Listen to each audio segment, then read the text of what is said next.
بسم اللہ الرحمن الرحیم۔ حدیث مبارکہ۔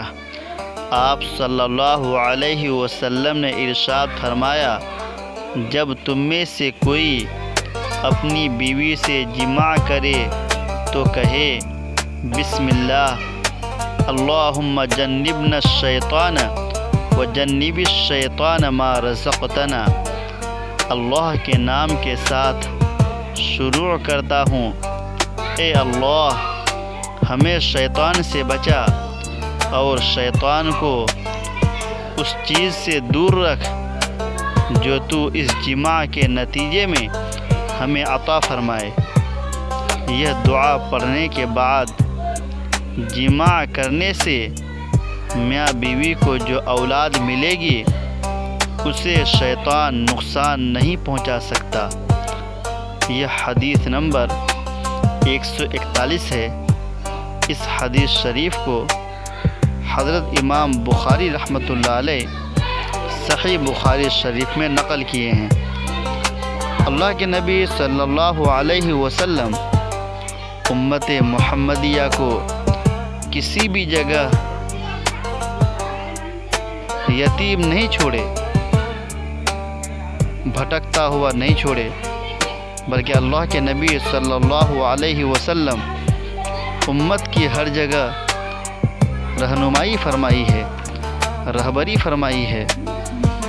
اللہ کے نبی صلی اللہ علیہ وسلم ہر موقع پر، ہر جگہ، ہر لمحے میں ہر ایک چیز بتاتے ہوئے گئے ہیں، یہاں تک کہ اللہ کے نبی صلی اللہ علیہ وسلم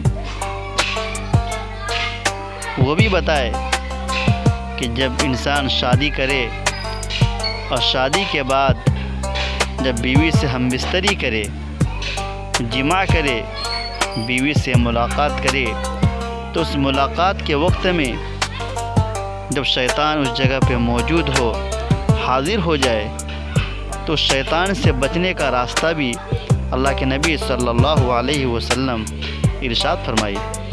ہمارے نبی حضور پاک صلی اللہ علیہ وسلم جماع کے وقت میں جو دعا پڑھی جاتی ہے اس دعا کو بتایا۔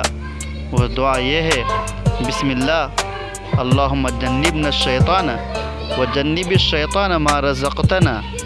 اس دعا کے پڑھنے کے بعد جب انسان بیوی سے جماع کرے، ملاقات کرے، اس ملاقات سے جو بچے پیدا ہوں گے وہ شیطان کے چنگل سے بچا ہوا ہوگا۔